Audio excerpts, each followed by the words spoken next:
Hola, ¿qué tal? Me da mucho gusto saludarles. En el marco de la realización del primer diplomado en Transparencia y Acceso a la Información Pública, que de manera conjunta impulsó la Comisión para el Acceso a la Información y la Benemérita Universidad Autónoma de Puebla, hace unos días se presentó en el Salón Paraninfo de la UAP la conferencia magistral Procesos Electorales y Transparencia a cargo de la doctora Jacqueline Pechard, figura representativa del debate contemporáneo mexicano del derecho de acceso a la información y a su vez especialista en procesos electorales por los distintos cargos que ha tenido.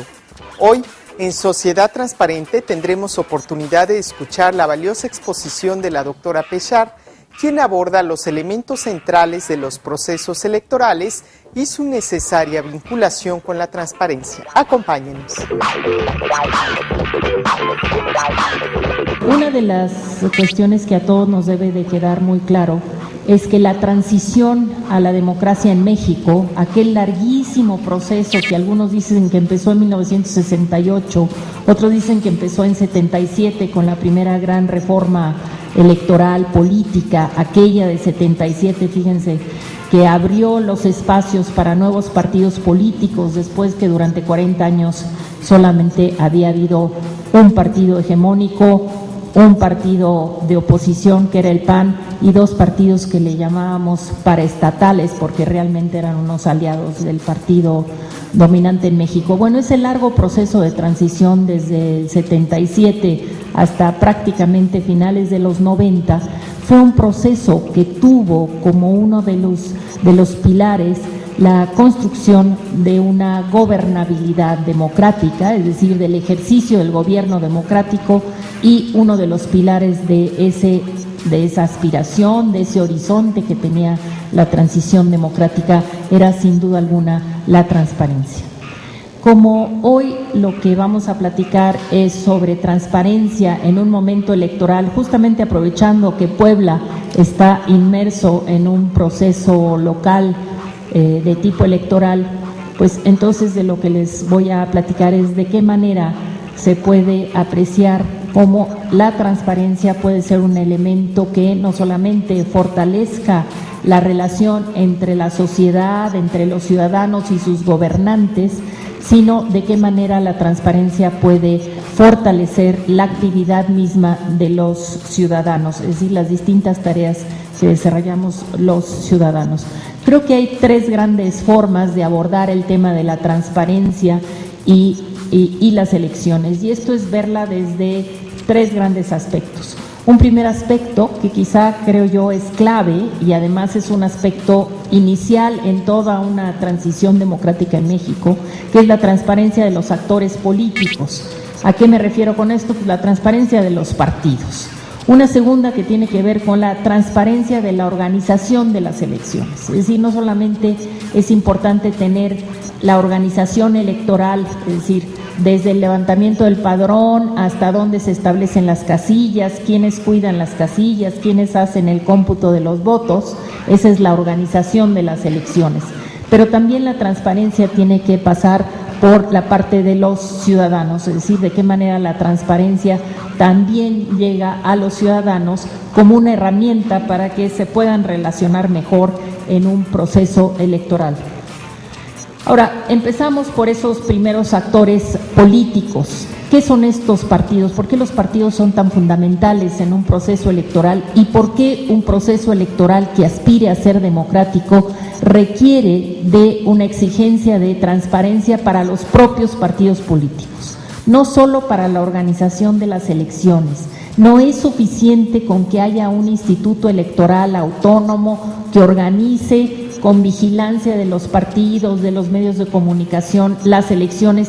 Es importante que los partidos políticos, que son los actores políticos fundamentales de una elección, sean efectivamente también transparentes, que tengan ese compromiso y esa exigencia de transparentar cómo deciden sus cosas, cómo usan los recursos, etcétera.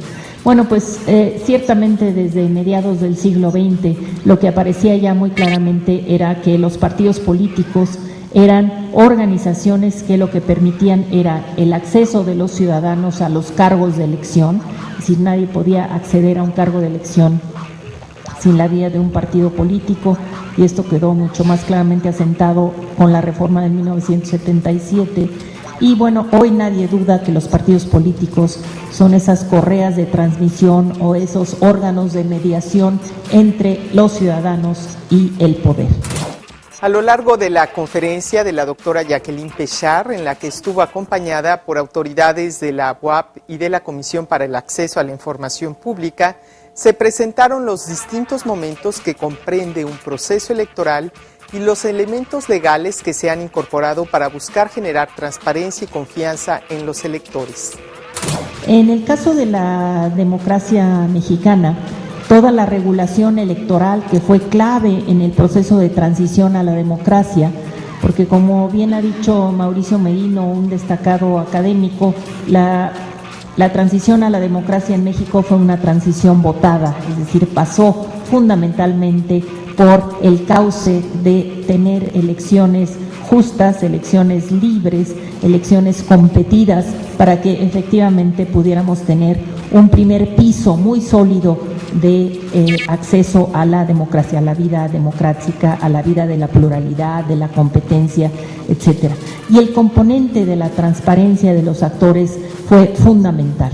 Es decir, en el momento en que se planteó que los partidos políticos, para tener suficientes herramientas de competencia, pudieran tener recursos públicos, desde ese momento apareció la idea de que partido, tienes prerrogativas, tienes financiamiento, por lo tanto tienes que estar fiscalizado claramente en la forma como tú utilizas tus recursos, por favor. Ahora, veamos esta cuestión de las prerrogativas. ¿Qué son las prerrogativas que tienen los partidos políticos? Pues es, en primerísimo lugar, los recursos públicos que reciben, los recursos que reciben del gobierno federal, de los gobiernos estatales. ¿Para qué? Pues para que puedan realizar esas funciones que tienen encomendadas constitucional y legalmente, que son servir claramente de esas correas de transmisión entre lo que son las demandas de la sociedad y de qué manera los gobiernos pueden traducir esas demandas de la sociedad en políticas públicas, en reformas legislativas, etcétera. Esos son los partidos, cuando menos idealmente, cuando menos en principio y cuando menos jurídicamente establecidos. De acuerdo a lo expresado por Jacqueline Pechard en lo relativo a las fases de los procesos electorales, la transparencia ha sido un factor preponderante. Prueba de ello es que se han instrumentado medidas como la presencia de observadores electorales, el monitoreo en el uso de los medios de comunicación por parte de los partidos políticos, los sorteos para ser funcionarios de casilla, las listas nominales, el PREP y las encuestas de salida, el recuento de votos cuando se ha requerido, entre otros. ¿Qué es lo que la ley fue haciendo con relación a las prerrogativas?